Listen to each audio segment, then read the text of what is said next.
All In Sports Network. We love sports.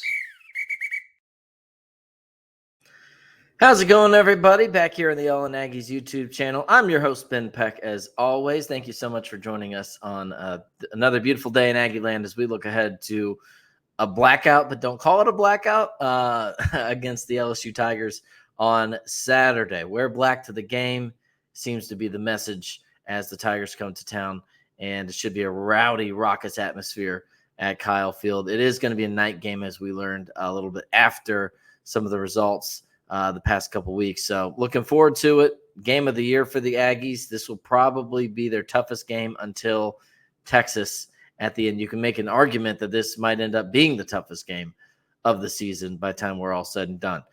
Before we get going much further, just want to thank y'all for the amount that y'all have been watching the channel. The views, the subscriptions have been phenomenal. You know, we just started this the Wednesday before Notre Dame, as you heard me say. So if you like what you see, please subscribe if you would. It doesn't cost you anything, and it helps us make this a better channel, more sustainable and better moving in the future, especially as we get to some of these other sports on campus and being able to attend more, just the sheer volume of athletic events that we can cover. All right, on today's show, we're going to be, of course, looking ahead to LSU. We'll tie a bow on the Mississippi State game as well, hear a little bit from Mike Elko. We'll hear a lot of it from Mike Elko, but we'll hear a little bit of him talking about that Mississippi State game, and then turn our attention to the LSU Tigers. So first things first, Mississippi State, we talked about it. Go watch our recap episode if you haven't already, 34-24. A&M has not allowed more than 24 points this entire season, so the defense stays solid, and the offense finds rhythm at times. It was kind of a weird game. Like, for a game where they scored 34 points, they only rushed for about 130-something yards. It didn't feel maybe like a dominant performance offensively, but, points-wise, 34 is pretty good. Mississippi State, much improved. I think you got to give a lot of credit to Jeff Lebby, especially when you look at like where Oklahoma football is right now on the offensive side of the ball, and then you see how the Bulldogs are playing and specifically how they're progressing. Something to relate it back to A&M that we talked about after the first week of the season with Notre Dame is you don't judge coaching staffs off one game results or anything like that. It's especially new coaches at new programs. You judge them based off the trend line, right?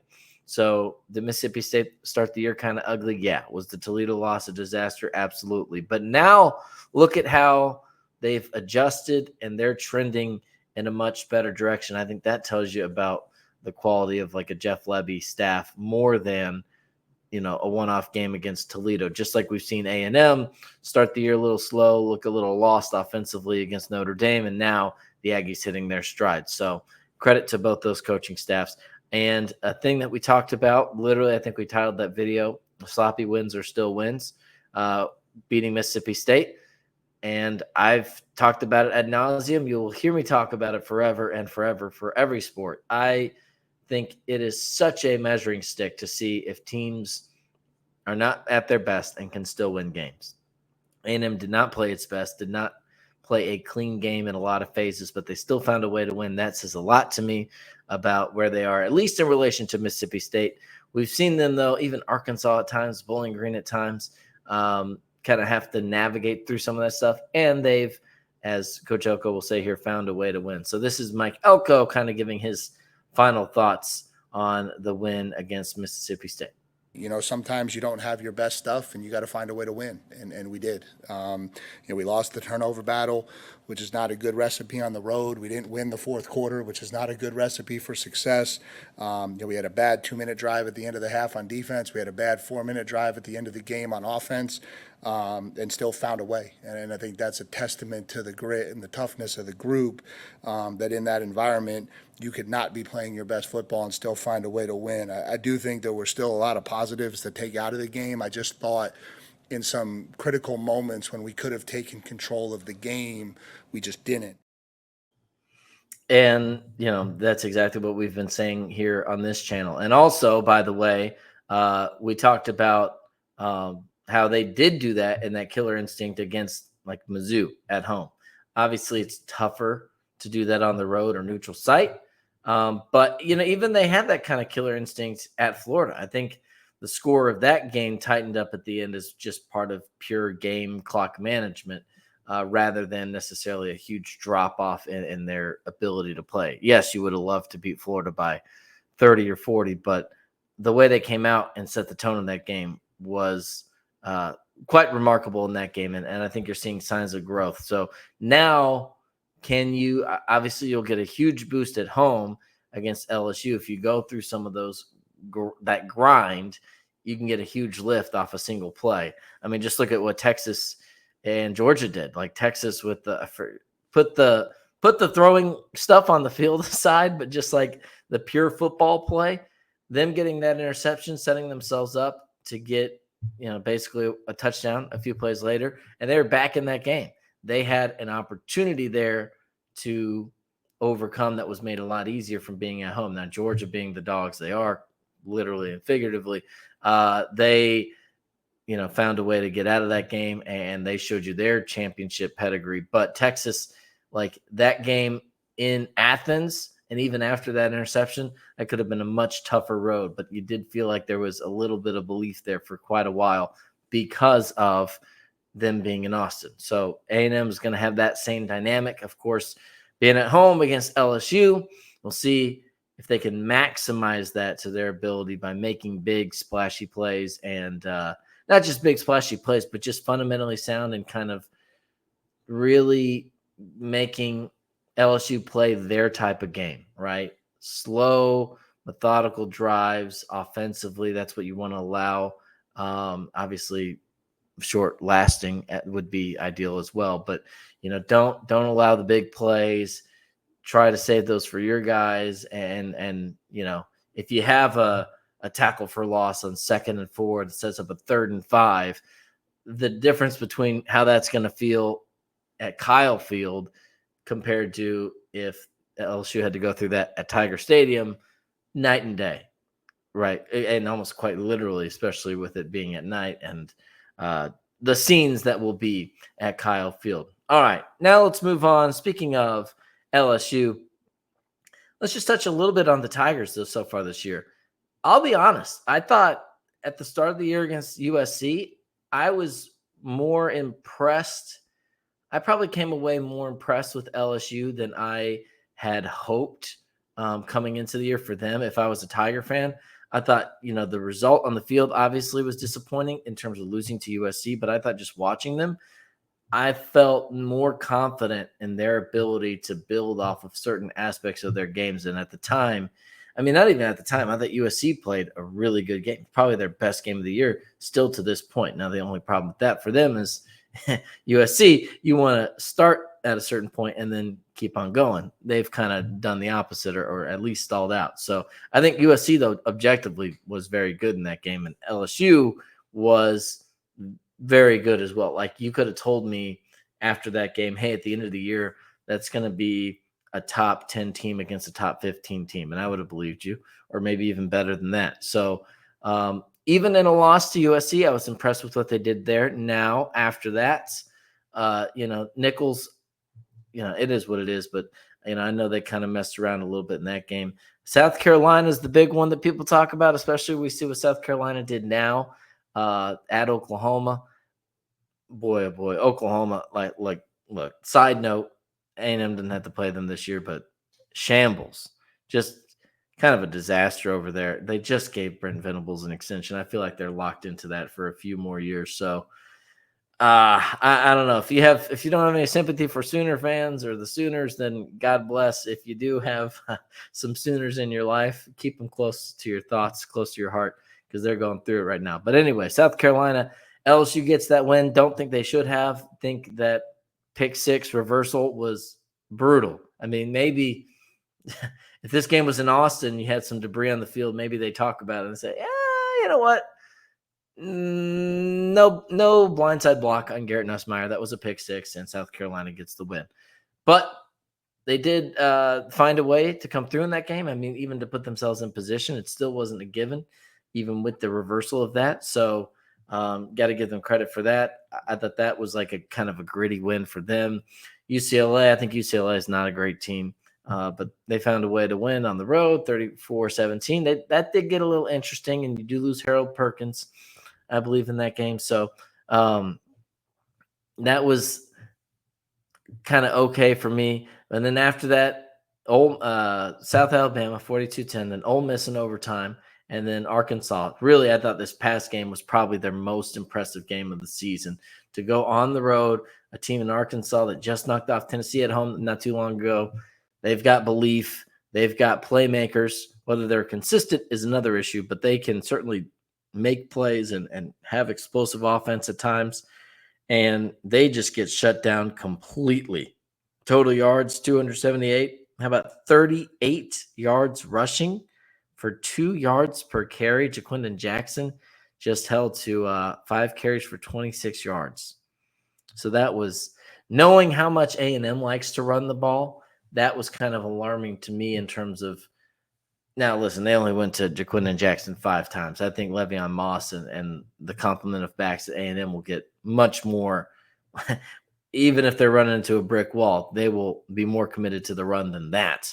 And they were down big too. I understand that as well. But I thought that said a lot, especially given the loss of Harold Perkins. And again, you look since that UCLA game when he went down, this is what we're going to hear Coach Elko talk about in just a second. The 42-10 win against South Alabama, the Ole Miss overtime win, where Ole Miss, another team I don't really have a great read on to this point. I think the talent's still there, but they just don't seem to be clicking consistently. But the defense, found a way to hold them under 30 and then to do what you do against Arkansas. So this is Coach Elko talking about their defense, specifically the loss of Harold Perkins and how the Tigers haven't seemed to be too fazed by that early on. Obviously, I got a lot of respect for Harold, and Harold's a great player, and so I don't mean this in a bad way, but they've obviously taken huge strides forward the last 2 weeks. I don't think that's indicative of him not being in there, but I think sometimes when your best player, your most talented player goes down, sometimes everyone else sort of elevates themselves around it, and I think they're playing really good football. Obviously, Whit Weeks has taken on the challenge of stepping into that role. He's been about as productive as a linebacker could be the last 2 weeks, and so I think everyone around him has just stepped up. Yeah, definitely got to tip your hat to Whit Weeks. I almost called him Ricky Weeks in just a second. Shout out. I'm still, it's October, so baseball's still on the mind a little bit. But I mean, numbers don't lie, as we just touched on. They've been pretty impressive. That was obviously, I think, the glaring red flag coming into the season. I thought they would be a little bit worse on offense than they were, just because you have to be if you lose Jaden Daniels and Brian Thomas and I'm blanking on their other receiver that they had, Malik Neighbors. Like, you lose those guys, you're going to take a step down offensively. I thought their defense kind of just had to be a little bit better. I think that's relatively checked out in terms of the profile of the talent. I guess I just, 6-1, you look at it and you say, coming into the year, if you say that's the kind of team you're going to be playing against A&M, USC, maybe USC, again, I'm saying these are how I interpret the results before the season. If you told me this is the win-loss record, USC, I'd say, okay, USC must be legit. I think they were in that game, but they're not. Nichols, South Carolina on the road. Okay, how good South Carolina going to be? UCLA. UCLA was at home. I kept saying on the road earlier. UCLA at home. Whatever. South Alabama, Ole Miss. I thought if Ole Miss was like legit top 5 team, that's a huge win. Now maybe not so much. And then Arkansas, who knows? So defensively, it's been maybe a little step up from even where I expected them to be, given them having increased production, but especially losing Harold Perkins, as Coach mentioned, these past few weeks, I think it's been quite formidable. And I think the thing for me is just, Harold Perkins obviously is a game changer.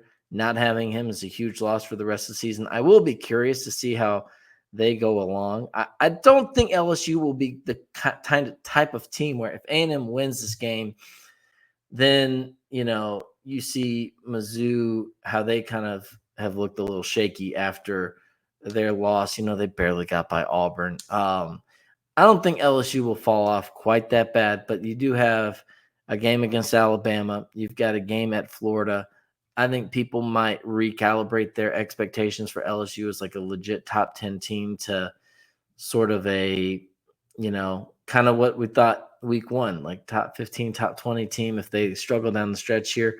But certainly if they can maintain that level without having Harold Perkins in that equation and still play that well, I think that speaks to Brian Kelly and the job he's done over there. That brings us to our next topic, which is the LSU head coach. What a way it's been for him, by the way. Just a brief little tenure. You've got the SEC West championship year one. Last year, you can't play defense, so you fall off a little bit, but you have a Heisman Trophy winner. And now this year, you're back in the mix, 6-1. Brian Kelly, say what you will, all he does is win at a very high level. Is he Nick Saban? No. Is he Kirby Smart? No. But is he very, very good? Yes. And someone who knows that firsthand, Mike Elko, who served as Brian Kelly's defensive coordinator in 2017, only there for 1 year before he was called down to Aggie Land by Jimbo Fisher. But this was Coach Elko talking about what he remembered from Brian Kelly and what stands out to him about the LSU's Tigers head coach. I learned a lot. Brian's a really, really successful head coach that, maybe isn't into the huge self-promotion business. He's the winningest coach in Notre Dame football history. I don't know that that's something that rolls off of everyone's tongue. And so he's been successful everywhere he's been. He kind of had a similar, my defensive coordinator path kind of married his head coach path, right? It started D2, worked its way all the way up through. He had success kind of everywhere he went. And so, a ton of respect for him, who he is. Certainly appreciate him giving me the opportunity he did to be the defensive coordinator at Notre Dame. And he's a really good coach. He does a really good job getting the best out of his team. And I think you got to tip your hat to him. I think Garrett Nussmeier's a guy, speaking to the offensive side of the ball, obviously Brian Kelly being a offensive-minded guy, I think he's come in and played very well. I think part of the preseason prognostication business, which is always fascinating, you will hear me talk about it more as we do off-season content, which we didn't really get to do this past year because we started up, as I mentioned, 2 days before Notre Dame, 3 days before Notre Dame. I think preseason predictions, I always call them projections because who really knows? And really what that is, you're projecting based off the information you have. And I think there's a big commodity in that is known commodities. So a big valuable asset, I guess, is a way to, if I want to mix up my words there. Known commodities, Garrett Nussmeier, I think was not one. He was somewhat known, he wasn't totally he's been in the shadows there for a while, and he was a pretty solid recruit in his day. But I think there's always a question, unless you're starting a guy who came in as a top 10 overall, top 15 prospect in his class. The other day we talked about my how I process recruiting, and I think 5 stars is one thing, top 50 is another, top 100, not in terms of how good they end up being, but in terms of my baseline, floor ceiling type of projections. I'm not sure actually what Garrett Nussmeier came in as. My recollection is he was somewhat of a 4-star-ish. I want to see if I can look that up on the fly here. But, I think there was some question. Yeah, top 150 prospect and 24/7. So, is he going to be Miller Moss? Okay, he's been waiting and now he's pretty good. Or is he going to be at least Miller Moss early on? Or is he going to be, a little shaky and they got to find an answer out there, quarterback. I think they've got a good answer, quarterback. So that's a credit to him. Still to those receivers who are very good, Brian Kelly and and the rest of that offensive coaching staff, especially after losing offensive coordinator Mike Denbrock to Notre Dame. So just full circle. You've got Brian Kelly coming down, Mike Elko coming down. Notre Dame's sort of the third, this LSU and A&M are Notre Dame South for both of these teams, at least for some of these coaching staffs. And then, Denbrock coming up to the big leagues. So, yeah, I think Brian Kelly, he's got that team back on the right track. I think it's interesting because if they would have had another 8-4, 7-5 year, you're about to lose Harold Perkins, and basically it's like, okay, you lost Jaden Daniels, and now you're in the abyss looking for not just a quarterback, but like your offensive identity in this SEC, the new juiced SEC. I think that could have gone off the rails and sideways pretty quickly, but they certainly have got things back on track, and I think they'll turn in at least a respectable good year, and I think they could make the playoffs even if they lose this game to Texas A&M. If you beat Alabama and Florida, Oklahoma, Vandy, I don't see why there's any reason why you couldn't be able to make the field of 12. And A&M, by the way, if you lose this game and then you beat, Auburn, South Carolina, New Mexico State, New Mexico, can't remember if they're playing the state or the normal one. And then Texas, I think your path's wide open there. You probably have to beat Texas in that scenario, but New Mexico State. I don't know. I think the path's wide open, so that makes this game pretty exciting. Speaking of playoffs, all these unintentional segues. Our next topic that we're gonna check in with Coach Elko on, the whole dynamic of the season, right? Like, who's alive? How much leash do these teams have? Can they get back into it?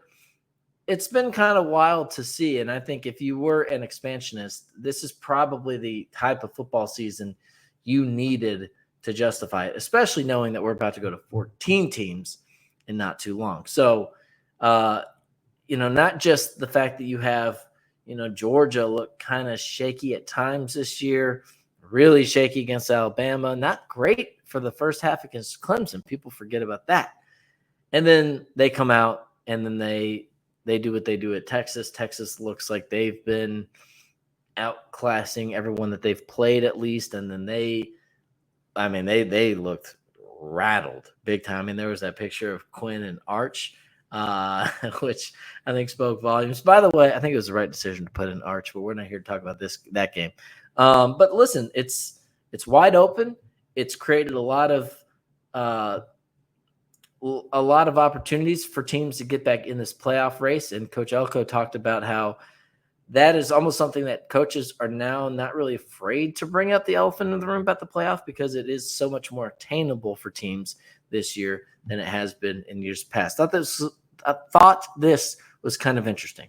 I think as you talk to your teams and your programs, you're seeing like more coaches reference it. Because when it was a 14 play, I was talking to somebody about this a couple of weeks ago, one of the TV crews. Like, when it was a 14 playoff, you basically went into the season kind of prepared on how you were going to get knocked out of the playoff race early and you had to keep going, right? And so you kind of never talked about it because you were so far removed from being in a 4-team playoff race. Now that you're 12, you're talking about 24, 26, 28 teams still viably alive to find a way into the 12. And so now it becomes a little bit more like you lose a game early, you can still keep your goals. Our playoff hopes are still in front. Yeah, just you see a little bit more of that verbiage and rhetoric being used. And so I think there's more teams that are still alive. I think there's probably 8 teams in the SEC, maybe more, that are still alive to be in the playoff. That's never really been the case in previous years. And so, yeah, I think it puts a lot of magnitude, on a lot of different games. You look even at Alabama, Missouri this weekend, right? That's almost a similar type game in terms of playoff importance. This game has tremendous playoff importance. And so I just think you see those more and more. Totally right. Just to go off on that tangent, buckle up for this. On the SEC alone, who is in the mix for that? Here are the teams in the SEC that have 2 losses or fewer. And, of course, and at this point now with Texas losing, there's no undefeated teams in the conference. But 2 or fewer losses, you've got A&M, LSU, who are the only 2 teams unbeaten in SEC play. Georgia, very much in the mix. Tennessee, 1 loss, very much in the mix. Mizzou, still very much in the mix at 1 loss, as you heard Coach say. They play, just looking at the rest of their schedule, Alabama, Oklahoma, South Carolina, Mississippi State, Arkansas. If you can run that table, I think they'll be in there. Texas, 6-1, very much in the mix. How about Vanderbilt at 5-2 with a date at home against Texas, if they can win that game, you're telling me Vanderbilt can't run? They play Tennessee later. Like, I know they lost to Georgia State, but I mean, shoot, if they run that table, they can't make it in there. I mean, Vanderbilt is a fringe, I don't want to say playoff contender, but they have a path to the playoffs still at this point in the season, which is quite remarkable. Alabama at 5-2, as mentioned, taking on Missouri. And then Ole Miss 5-2. Ole Miss is maybe the one with 2 losses where, because their out of conference was so weak, might be tough for them. I'll have to look to see if they have a chance to pick up any signature wins. I do think they played Georgia. Yeah, they played Georgia later. So I think on that game alone, if they ran the table, they could make it in as well. So, I mean, look, that's 1, 2, 3, 4, 5, 6, 7, 8, 9 teams in the SEC that have 2 losses or fewer at this, 1 or 2 losses at this point in the season. So it is a crazy dynamic. I think in the old days, I would have preferred 8 teams before we go all the way out to 12, just to say, if you're squabbling over which 1-loss team is better and more deserving or this or that, then it's kind of like, well, if you would have gone undefeated, you don't have to worry about it. But then you see Florida State and you're like, okay, well, they did go undefeated and they still get kicked out. So like 8 teams would have solved that problem. And then if you're just squabbling over which team is, like, at that point, like a 1-loss team or a 2-loss team, or which 2-loss team should get left out, I doubt you'd have 8 teams, even with automatic qualifiers, and being able to say, yeah, but you should have had, I don't think you would have undefeated teams get left out in that scenario, unless you just had like 4 or 5 group of 5 teams run the table every year. But we're stuck with 12. I don't mind the 12, but I would have preferred we go to 8 games, quarterfinal games on campus, or 8 teams, quarterfinal games on campus, and then the semifinals on the New Year's 6, and then the championship game. But we're at 12, and this year is, again, if there was ever a year to back up the need for it and being able to justify it. Now let's do a separate exercise. Let's look at not just which of these teams have a path to make it from the SEC, but which teams realistically could, if they got hot, kind of beat anybody on any given day. I think A&M, jury for me is still out. Like, if they get better, surely. And if they beat LSU, they'll be in there. I wonder if they have enough elite high-end talent across the board to be able to go all the way this year. It kind of feels like, I'm a Cubs fan, which is, I think, why I have some camaraderie with my Aggie brethren. This team kind of reminds me of 2015 Cubs, where we make the NLCS, we fall short, and then the next year we come back and win it all. I'm not saying either of those things is going to happen for A&M. I'm not putting anything in stone, but I'm just saying it felt like that 2015 team making the NLCS was just maybe a year too early. And you kind of knew you were riding the wave, and it was awesome. And then 2016, you're like, okay, now we're really ready to be able to play with anybody. And then we did. A&M, I think they'll kind of go into next year feeling more like that. This year, kind of riding the wave, but maybe on any given day. LSU, I think on any given day, sure, they could probably beat just about anybody. Georgia, certainly. Tennessee, I would argue, yes. Missouri, maybe not.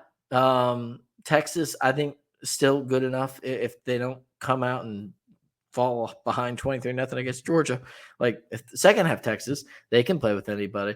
I think Vanderbilt probably meets their match at the end of the day at some point. Alabama, I think, if they stop playing sloppy, they could beat anybody. And then Ole Miss is kind of that enigma that we talked about. They have 2 losses, and I feel like it's kind of emblematic of the type of team they have, where they're good, but I don't know if they're quite that good, quite that consistent. All right, that is going to do it for us here on All In Aggies. If you haven't already, if you made it this far, why don't you go ahead and like the video? I mean, you clearly enjoyed something, at least to have us playing in the background or something. By the way, if you enjoy listening to this, if you want it in podcast form, we are available on Spotify, so be sure to check that out. And again, subscribe to the channel. Help us break 1,200 subscribers, 1.2 thousand by the end of football season. 1,200 subscribers from the 12th man. We believe in you guys. We appreciate you guys, and thank you so much. We'll be back on here tomorrow. We're talking to men's basketball, so we'll have some basketball content mixed in here as well. So be sure to follow along.